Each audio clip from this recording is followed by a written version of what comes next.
The James Show Podcast.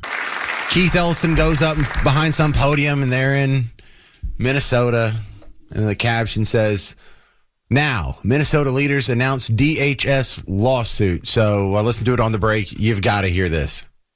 We allege that DHS's use of excessive and lethal force, their warrantless racist arrests, their targeting of our courts. Hang on, stop a second. Can you just pause? Churches, houses. Oh, man. It's really bold. Like, I'm impressed that he's trying to shoehorn race into the story about a white chick being shot by a white dude. That's impressive. Anyway, continue. Thank you. Of worship and schools are a violation of the Administrative Procedures Act on arbitrary and capricious federal actions. And we ask that the courts will end the surge of thousands of DHS agents into Minnesota. We ask the courts to end the DHS unlawful behavior in our state, the intimidation, the threats, the violence. We ask the courts to end the tactics on our places of worship, our schools, our courts, our marketplaces, our hospitals, and even funeral homes. The deployment of thousands of armed mass DHS agents to Minnesota has done our state serious harm. This is, in essence, a federal invasion of the Twin Cities and Minnesota, and it must stop. DHS agents have sown chaos and terror across the metropolitan area and in cities across the state of Minnesota. Can we pause real quick? Schools have gone on. Yeah, so sowing chaos across the streets and schools and whatever. Enforcing the law is called sowing chaos. When they do raids, when they deport thousands of people, that's sowing chaos. Was it sowing chaos when Obama did it? Was it sowing chaos when Bill Clinton did it? Let's go back in time here. We'll jump in the time machine. Let's go back to 2012. Not only did Obama do it and celebrate, it was the most normal thing in the world for 50 years. If you're a criminal, you'll be deported. If you plan to enter the U.S. illegally, your chances of getting caught and sent back just went up. The actions I'm taking are not only lawful, they're the kinds of actions taken by every single Republican president and every single Democratic president for the past half century. Yeah, it's the most normal thing in the world for over 50 years. And that was 14 years ago, because it's 2026. We're so old. So, yeah, add another 14 to that. So for at least the last 64 years, according to Barack Obama, it's the most normal thing in the world for federal agents to come into your town and arrest illegal immigrants and send them from whence they came. In fact, he wasn't the only one that said that. The last Democrat president before him said that, too. All Americans, not only in the states most heavily affected, but in every place in this country, are rightly disturbed by the large numbers of illegal aliens entering our country. The jobs they hold might otherwise be held by citizens or legal immigrants. The public service they use impose burdens on our taxpayers. That's why our administration has moved aggressively to secure our borders more, by hiring a record number of new border guards, by deporting twice as many criminal aliens as ever before, by cracking down on illegal hiring. All right, so would you dare call that a surge, Hefe? He's doubled the number of agents or doubled the deportations? Is that racist, Keith? Or is that only racist when the other team does it? That's interesting. Can we continue with Keith Ellison? To lockdown. Entire districts have had to cancel school for tens of thousands of students to ensure safety and offer online education. They didn't have because of the students and the parents' fear of coming into the school. Local businesses are struggling. Pause that. Revenues are. Then that's not a safety issue. That's an evading law enforcement issue. You didn't have to close down your schools because the kids were going to get hurt if I showed up. You had to close down your schools because kids weren't coming because you have so damn many illegals they didn't want to get caught. You closed down schools to help them evade the law. All right, that's fun stuff. You know, I'm going to have a lawyer on probably tomorrow to talk about that because Keith Ellison, you know, he's the attorney general for the state of Minnesota. He's gotten a lot of money from Somali sources. He's in a lot of hot water over his lack of oversight there. He's the guy that's supposed to be finding the fraud in the Somali community in Minneapolis. Not Nick, not some 23-year-old dude with an iPhone named Nick. He ran circles around you, sir. He embarrassed you. Then you had this accident happen last week in your jurisdiction. Now all of a sudden we're supposed to take you serious? Oh, yeah, you got to sue them? We got to sue them. What are they doing? They're enforcing the law. Boy, that seems like a big Stretch Armstrong stretch right there. Ken Weatherford, you're on WBAP. Yes, sir. They just continue to deflect from what they started to begin with back during Obama and then Biden administration. 25 million people, at least, illegals come into this country, and now they're going to say, and what they did 10 years ago was to say, well, they changed it from civil rights to human rights, and there was a word switch where everybody's got these human rights, and the human rights are equivalent to civil rights in the United States. Yeah. I get you. I'm following. Go ahead. They're doing. It's unbelievable. No, I feel you on that. And you know what? There was another word switch that I was thinking about talking about today. Kind of cool you brought it up. Is how they switched the term racist for white supremacy. This is Kristen Constantine. Check this one out. We had Lionel Shriver on my YouTube show called Trigonometry recently. And one of the points that she made is the word racist has been used so much and so inappropriately. That is why we now use terms like white supremacist. Because being a racist is no longer enough. You have to take it up a notch. Right. And that's why the word of white supremacy has come back. It's absolutely right. You're right. They did the same thing over there. Thank you very much, Lynn. David Hamilton's back on. National Security and Economic Center at UNT is his home base. And first, let's talk about Iran. It got a lot of attention on the news for protests that are happening now. What set these protests off, David? Well, one is great to be back with you, Mr. Parker. One of the most important things is that the economic collapse of the currency. Yesterday, $1 was worth 1.4 to 1.5 million real. Today, the value of the real is actually zero. You can't give 1 million or 2 million real to get $1 at this point. So that's the end of their economy right there. Inflation killed them. Yeah, inflation has been over 40% a year for the past year or two. Food has gone up over 75%. They can't produce oil, and they can't maintain their oil infrastructure, very similar to Venezuela. And they've been spending a lot of money, over $200 million a year, supporting terrorism, giving money to Hezbollah and others. So they're just not managing their affairs terribly well. They're a very inefficient, somewhat centrally planned economy. And they've just been overspending. Yeah, I mean, you could say somewhat centrally planned. They have very centrally planned I was digging into their economics because I know too much about their social stuff. But yeah, they have price controls and universal whatever programs. So yeah, they were following what probably the second worst formation of statecraft on planet Earth right now, this ugly mutation between socialism and theocracy. Only North Korea does worse with theocracy and communism.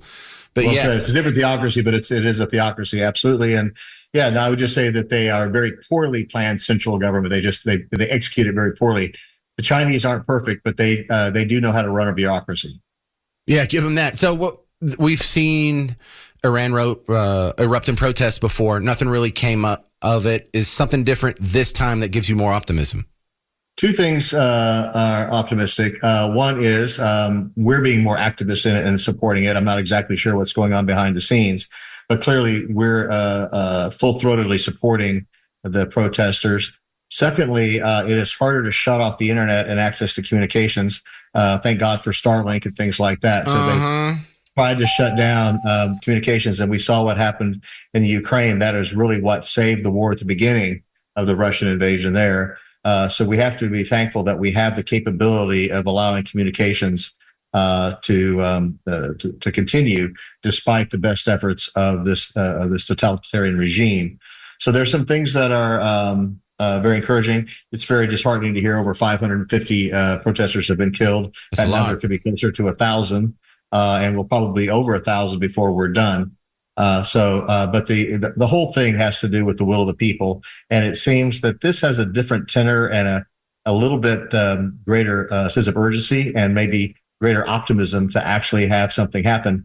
And when you see that the Iranian regime publicly says that they are willing to fight, they're ready to fight, but they are open to negotiation, that is a significant change of posture. So if the Ayatollahs get knocked out of power, what replaces them? Well, we always struggle with this. You and I, we've talked about this thing. When you have a regime like that in an area where it seems that only strong men, whatever, strong leaders, meaning despots, survive. I never hope too much for a truly peaceful democratic regime. But, at the time, before this 1953, when the Shah was in power, he was not a sweetheart either. But it was a relatively free, it was a very free economy. Socially, women could read, write, go to work, go outside the home. There wasn't a full-blown Sharia law. And so if we could return to something akin to what we saw pre-1953, that would be a boon for the entire region and for the world. All right, David Hamilton, as far as foreign affairs goes on, I also wanted to ask you about Venezuela. How are we doing over there? What even is the interim government right now? Yeah, so we, as you and I've talked before, we can't be in control of or run that country. They're going to have to run themselves. What we're trying to do is get them off of the position of supporting and being a conduit for drugs, which they are. They are the distribution arm and the eastern side of that latitude line, north and south. And we're trying to get them to stop funding terrorism. They spend a lot of money funding Iran and sending and doing deals with the Chinese and others that we have sanctioned them against. So if we can get them to stop doing that, if they can return the nearly $1 trillion worth of stolen assets that were caused when they nationalized the oil industry, and they can get back up to producing something close to what they were producing before, that will be good for the entire world. Selfishly, the United States wants to see stable energy prices and energy flows. We would love, of course, to see a free, democratic, and non-exporter of terrorism in that region. But ultimately, that's going to be up to them. And I would say, though, that if they do not have free and fair and open elections, we'll see this sort of raid happen again. They're going to have free and open elections in the next 100. Their constitution requires it faster, but in the next 100 or so days, I can't see us allowing them to continue with someone who's openly supporting Maduro. All right, David Hamilton, there was a viral account. Supposedly one of the soldiers on the Venezuelan side did an interview, and he talked about how the American attack, it was only about 20 guys that got dropped off, but they ended up killing hundreds of the defenders. They used some sort of sonic weapon. Everyone's nose started bleeding. It felt like you were on fire. They couldn't do anything. And they was like, we've never seen anything like this. They just came in. It was 20 of them. They whipped the snot out of us and left. And tell me more about that. Is that a legit? Did you see that interview, and is it legit? I've seen the interview, and I'm trying to do some backtracking to find out just how legitimate that is. Most of Maduro's guard, if you will, were Cubans. They were outside of the country, the idea being that you could have people that might be, maybe not corruptible, if you will, couldn't be turned. These were the elite Cubans, and it didn't work. So, yeah, they lost over 100 casualties, and I'm sure many wounded. Like they said, we know it only took 20. There were only 8 helicopters total, I believe, in the raid. Some of those for support. And with or without this sonic weaponry, clearly our Delta forces and our Night Stalkers are fantastic. But it's actually hopeful. If that is in fact true, it is a game changer. And what was really interesting about that report was the very next day, you saw the Colombians and the Ecuadorians, in particular the Colombians, sort of being a little less strident in their rhetoric after that report came out. So maybe that's an indicator there could be some truth to it. Well, David, let's mesh these two stories together. Are the Ayatollahs thinking, well, maybe I'm the next guy to get whipped out in a helicopter?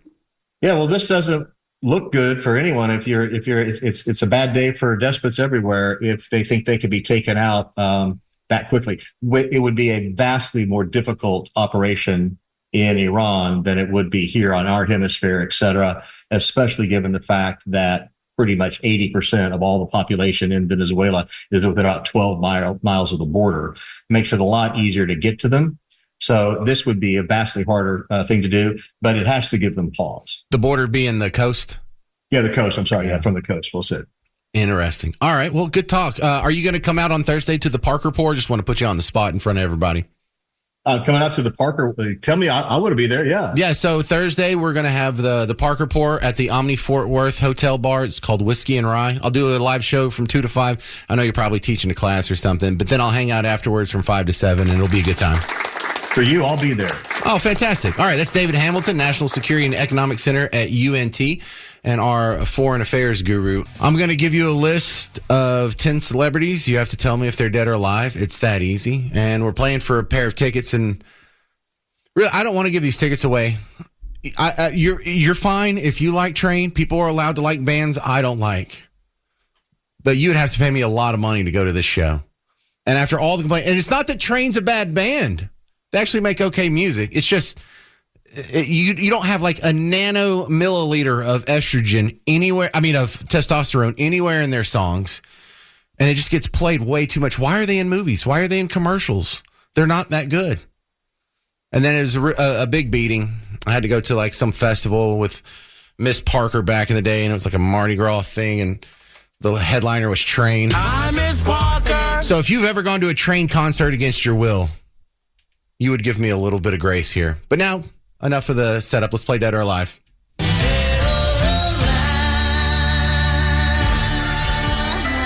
right, thank you, Mr. Jovi. Welcome to Dead or Alive. Today at stake, 2 tickets to see Train. They will be at Dos Equis Pavilion, August 15th, 2026. For more information, if you want to go ahead and buy tickets, I don't know why you would, but you would go to livenation.com. If you want to go ahead and play right now, you might want to get in line, 800-288-9227, because you don't have to know all 10. You just have to be the guy that's on the phone when the game is over. And in fact, it's quite often people win without getting any of them right. So, 800-288-9227. Today's category, I'm proud of this one, gay. In honor of Train, today's category is gay. I'm going to tell you 10 gay celebrities. You tell me if they're dead or alive. We're going to start with who sounds the gayest over here. Bill? All right, Bill. You ready? Yeah, thanks. I'm ready. Do you really like Train, or are you just doing this for your wife? The second one. You're a good man. That's a real sacrifice. All right, number 1. Elton John. We all like him. Dead or alive? Alive. Yes, sir. Number 2. Freddie Mercury from Queen. Dead or alive? Dead. Yeah, he'd been dead. Sally Ride, the NASA astronaut, also gay. Dead or alive? Alive. No. Sally Ride passed away, sir. You need to brush up on your gay history and call me back, okay, Bill? Fine. Thank you, sir. You did all that for nothing. Barbara in Dallas. You're allowed to like Train. Are you ready? Thank you for allowing me to like Train. You don't need my permission. I just don't find it suspicious is what I should say. Ellen DeGeneres, dead or alive? Alive. She's alive. A lot of people say she's a big B word. I've met people who grew up with her in both Texas and Metairie, and they've all said she's nice, so I don't know where those rumors come from. Langston Hughes, the poet Langston Hughes, dead or alive? Dead. Ooh, that was a guess, and you got it right. All right, Barbara in Dallas. Sir Ian McKellen. He was Merlin in all those Lord of the Ring movies and probably other stuff. Dead or alive? Alive. 86 years old. That was a tough one. Most people know him as Sheldon. The actor's name is Jim Parsons. Dead or alive? Alive. You're on a nice little streak here, Barbara. George Michael, from the funnily named, now that we know, Wham! Is he dead or alive? Very sadly dead. I know, he was great, wasn't he? Yeah. Boy George, believe it or not, he's also gay. Is he dead or alive? Alive. And finally, Little Richard, who hilariously sang Tutti Frutti while he was still in the closet. Dead or alive? He's dead. He is dead. Barbara, well done. What'd you do, 7 in a row there to steal it from everybody else? Oh, my gosh. Whoa, well done. So I got some train tickets coming for you. All you got to do is, I'm going to put you on hold. You got to talk to one of the Garretts in there, and then we email you the tickets these days. And so go on. You got some tickets. August 15th, 2026. Thank you for playing, Barbara. You did great.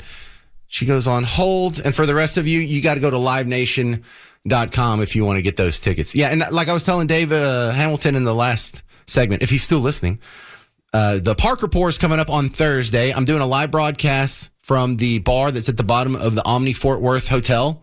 It's called Whiskey and Rye. I haven't been there yet, but Richard sent me some pictures. It looks like a great little setup. So I'll do a live show. You can come out and see it. Judge me based on my appearance. Come out, have a drink with me.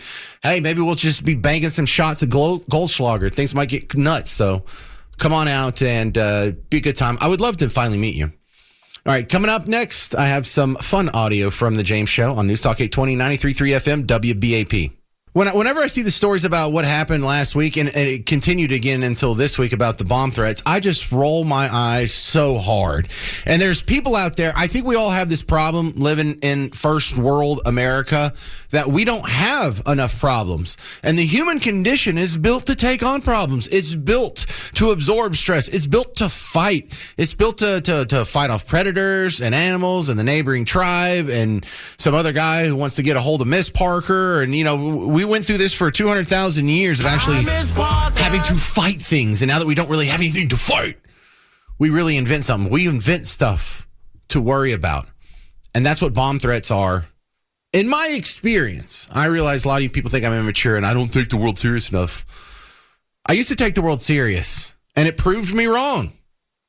When I was a kid, growing up in Bug Tussle, there were a couple of years there where we had a bomb threat. It seemed once a week in school. And it was terrible when it was hot, when it was terrible weather, because we could all go out and we could all try and stand under a couple of big old oak trees next to the parking lot, but we couldn't all fit. And so you would just be out there in like direct sunlight and it's 101 degrees. And of course there's not a bomb. Even in the era of terrorism, you remember the first World Trade Center bombing was like 93 and people were hypersensitive about it. And we used to all look at each other. We knew who we were. We know where we were. We were in the middle of nowhere. We weren't even at the fifth biggest school in Bug Tussle.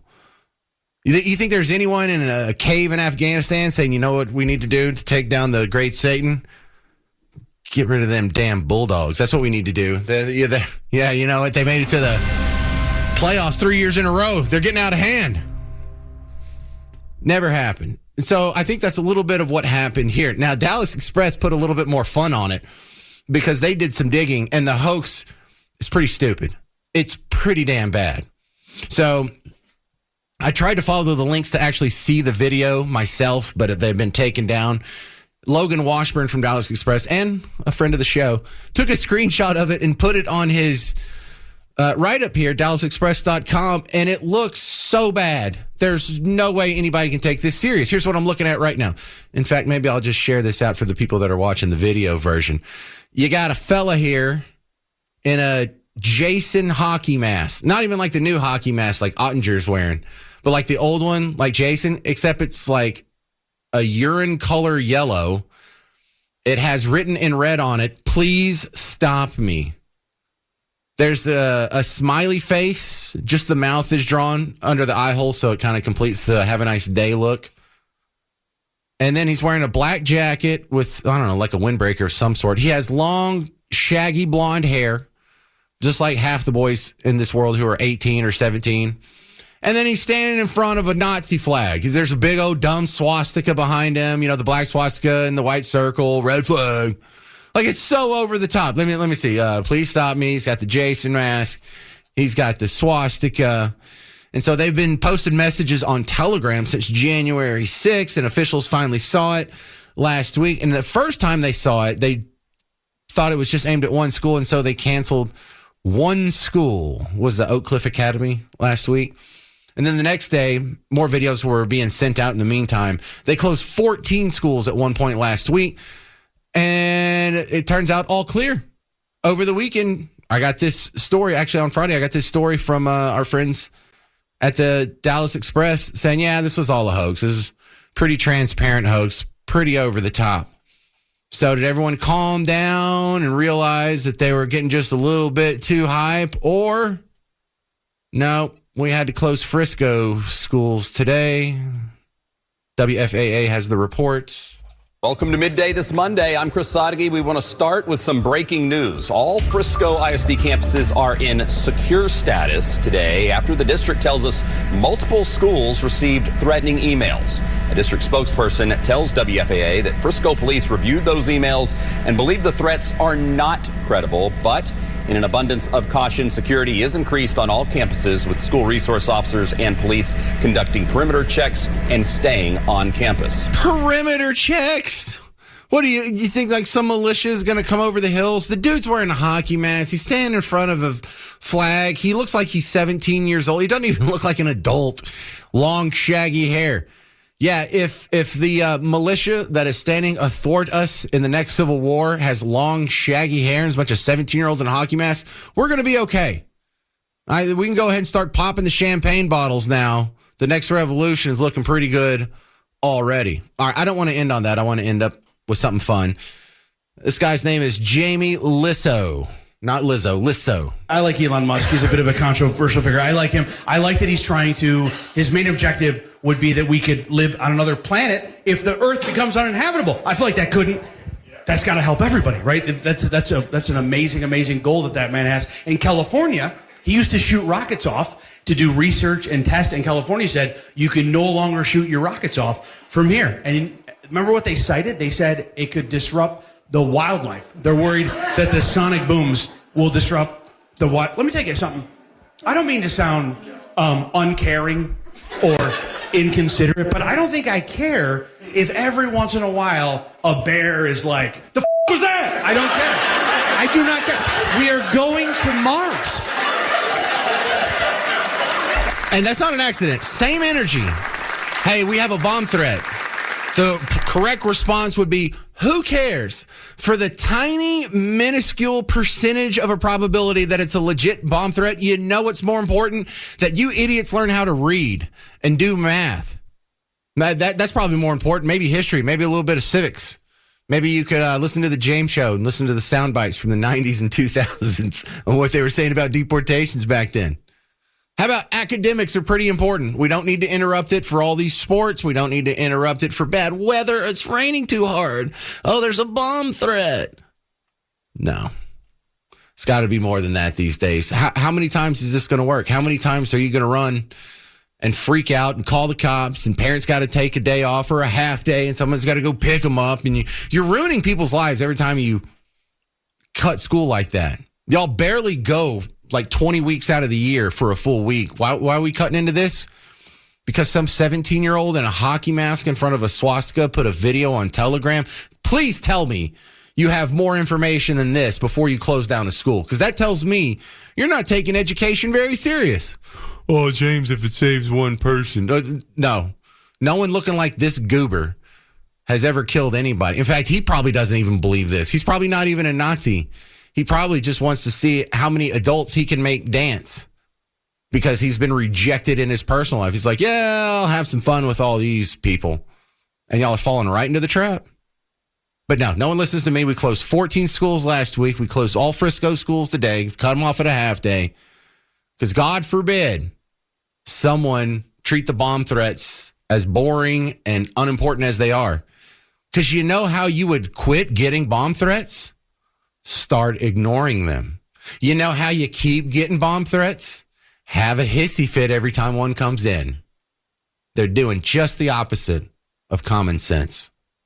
All right, the James Show podcast is back up and running after a few weeks off. As soon as I get done here, I'll cut it up and put it up for you. So go check it out wherever you're already listening to podcasts. The Parker Pour is happening on Thursday. I want to meet you. Come on out, see this show live from 2 to 5. I'll hang out from 5 to 7. So I'll shake as many hands, talk to as many people as I can. I'm not going to be swamped. So don't worry about not being able to fit through the crowd. Just maybe 20, 40 people came to the last one. So I would love to meet you. Come on out. Say hi. Omni Fort Worth Hotel. I'm James Parker. Mark Levin's next on News Talk 820, 93.3 FM, WBAP. The James Show Podcast.